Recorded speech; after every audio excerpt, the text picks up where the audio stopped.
दिल में हालांकि वो गाना अलका जी ने भी गाया। आपकी सबसे बड़ी राइवलरी है वो अलका याग्निक को लोग मानते हैं। 2 गाने रिकॉर्डेड थे, अलका ने वो गाना गाया था।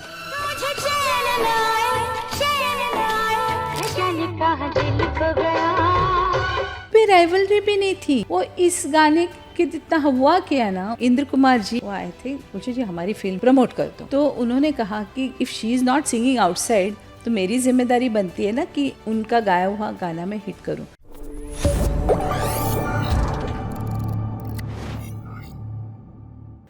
दिल में हालांकि वो गाना अलका जी ने भी गाया था, जिसको लेकर बहुत सारी कंट्रोवर्सी है। नाम श्योर आपको 10,000 बार लोगों ने परेशान कर रखा होगा कि क्यों, क्या, कैसे आपने कहा। बट वो मैं दोनों सुन रहा था यूट्यूब बैठ के। Alka ji is a fantastic singer, I really love her, but उस गाने में मुझे आप अच्छे लग रहे थे।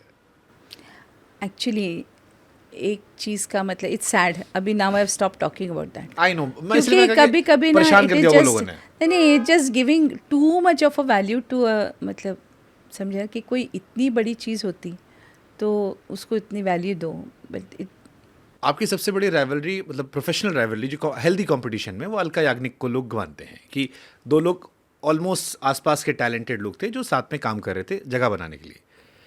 कई लोग ये वो भी राइवलरी भी नहीं थी, वो इस गाने के जितना हुआ किया ना, उस वजह से ऐसे लगा एक लोगों गाने के को। लिए इतना तमाशा।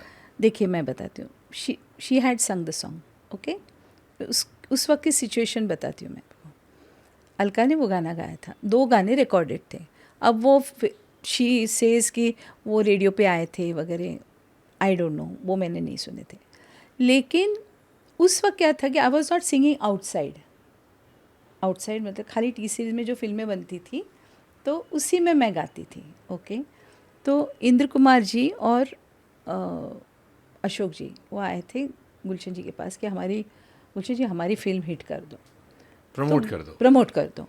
तो उन्होंने कहा कि गाने मैं कर सकता हूँ, लेकिन ये जो गाने हैं वो हमारे टी सीरीज़ के सिंगर के गाए हुए होंगे तो उसके ऊपर मैं इन्वेस्ट करूँगा, विच इज़ राइट। उन्होंने कहा कि if she is not singing outside तो मेरी जिम्मेदारी बनती है ना कि उनका गाया हुआ गाना मैं हिट करूं। अगर दूसरे गाने लेके मैं उनको हिट करूं और मेरी सिंगर बाहर नहीं गाए हैं, वो मेरे ज़मीर के अगेंस्ट है। तो अशोक जी ने और इन्होंने कहा, इंद्र जी ने कहा कि ठीक है, फिर हम ये पोर्शन अनुराधा जी से मुझे करते नींद हैं। ना आए, मुझे चैन ना तो आए। वो गाना वैसे डब हुआ, जबकि मैंने गुलशन जी को बोला था कि डब, तो बोले नहीं। तो मैंने उनको बोला कि अगर आप गा रही हैं तो इसको मैं प्रमोट करूँगा। अब प्रमोट किया तो हिट भी हुआ।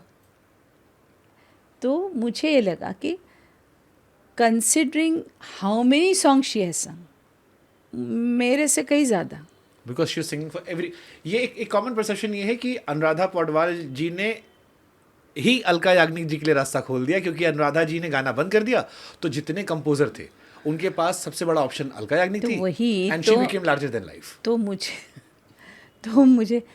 कभी कभी लगता है कि मतलब वो गाना इतना इम्पोर्टेंट था कि तुम्हारे सारे गाने एक साइड में, एक गाना इतना इम्पोर्टेंट, जबकि कितने सुंदर सुंदर गाने मिले, बहुत सुंदर सुंदर। आप पसंद करती हैं अलका जी की आवाज़ को? हाँ, क्यों नहीं, उनके कुछ कुछ गाने मुझे बहुत अच्छे लगते हैं। जैसे कौन सा? कोई था ना, राजा हिंदुस्तानी में अच्छे गाने। जीते थे जिसके लिए, जीता था, हाँ, जीते थे, एक ऐसी लड़की। हाँ, सुना सॉन्ग। नदीम श्रवण, एंड में हूँ मैं बस।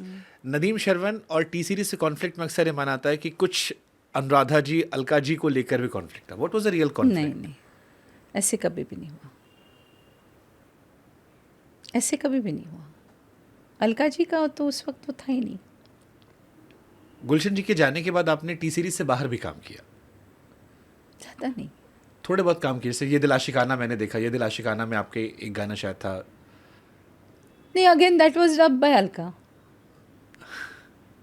पर मैंने इन चीज़ों को इतना ध्यान दिया नहीं, मैंने किसी चीज़ को। क्या वो नुकसान हुआ आपको बाद में, सेकेंड हाफ में 97 के बाद जब? I was happy with my devotionals. We should be happy. I mean again मैं आपकी लाइफ से एक चीज़ सीखी, कुछ भी मॉर्टल नहीं है, जो आज है वो कल जाएगा। अगर रफ़ी साहब पे लोग सवाल कर सकते हैं, बताओ मुझे, बताओ किसकी औकात है रफ़ी साहब पे सवाल कर लिया। और उसी सेम वे नादिया हसन आई थी, नाजिया हसन, और एक गाना उसका हिट हुआ था। वहाँ पे एक बहुत बड़ा मतलब बोर्ड था, कहाँ, चर्च के सामने, उसके ऊपर फिल्म फेयर का या स्क्रीन का पता नहीं किसी का एक था कि विल लता मंगेशकर्स थ्रोन बी मतलब डोलायमान होगा। हेलो, किससे किसकी बात कर रहा हूँ? शी में बी ए गुड सिंगर, पर एकदम उधर।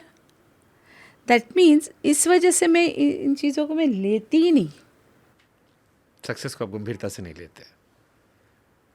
Any last message for the young singers, जो आजकल एआई का दौर आ गया है, हुक लाइन का दौर आ गया है, इंस्टाग्राम का दौर आ गया है, आज के दौर के सिंगर्स को आप 50 साल रेलेवेंट रहने के लिए कोई सलाह अगर देना चाहो, क्योंकि बहुत सारे लोग आपके फ़ैन होंगे, आपको देख के नहीं, सीखा होगा देखिए, ज़्यादा। हमारे वक्त 50 साल तक, 100 साल तक रेलेवेंट रहने के लिए ना हमें वैसे गाने मिले एंड हमें डिस्ट्रैक्शंस नहीं थे, ओके। और now it is more about presentation, what you sing is different. और आप ही का ग्रुप आपको उछालता है कि वाह वाह वाह, क्या बात है, क्या बात। वो क्या बात है, क्या बात हमने सुना ही नहीं कभी। हमारे ज़माने में हम गाते थे, कभी हमने जो वाह तारीफ वाह नहीं। वाह क्या बात है, क्या कमाल की, कभी नहीं, कभी नहीं। किसी कंपोजर ने आके आपसे नहीं कहा कि अनुराधा जी आपने क्या कमाल लगा दिया आज तो? ना ना, कभी नहीं, कभी नहीं, नेवर। इतने बड़े बड़े गाने, मतलब बहुत प्यार करते हैं आपने हाँ, गाया है, दिल है कि मानता नहीं, इन पे भी नहीं? आइए दीदी। गुलशन जी ने कभी तारीफ की आपकी? नहीं नहीं, कब, वो था ही नहीं ना, मतलब वो फॉर्मेट ही नहीं था। आज आप देखो ये गाना, फिर मैंने ऐसे समझा, मैंने ऐसे सुना कि मैंने तो मैं इसमें आग लगा दूंगा। अरे कब सुना तूने, कब कब सोचा ये? ऐसे मुझे लगता है कि अगर if you are interested with one song, तो you are suppose to deliver your goods and go home, ऐसा। सो डिफरेंट है, मतलब जैसा माहौल अलग है। Everybody is doing very well, पर last question. Today it's more of a performance oriented. True. इसीलिए शायद डांस भी है, ये भी है, वो भी है। इसीलिए शायद अंताक्षरी से लेकर इंडियन आइडल या रियलिटी शोज में आज भी लोग पुराने गाने गाते हैं। वही तो है। इसीलिए शायद पुराने गानों को लोग ज़्यादा महसूस करते हैं।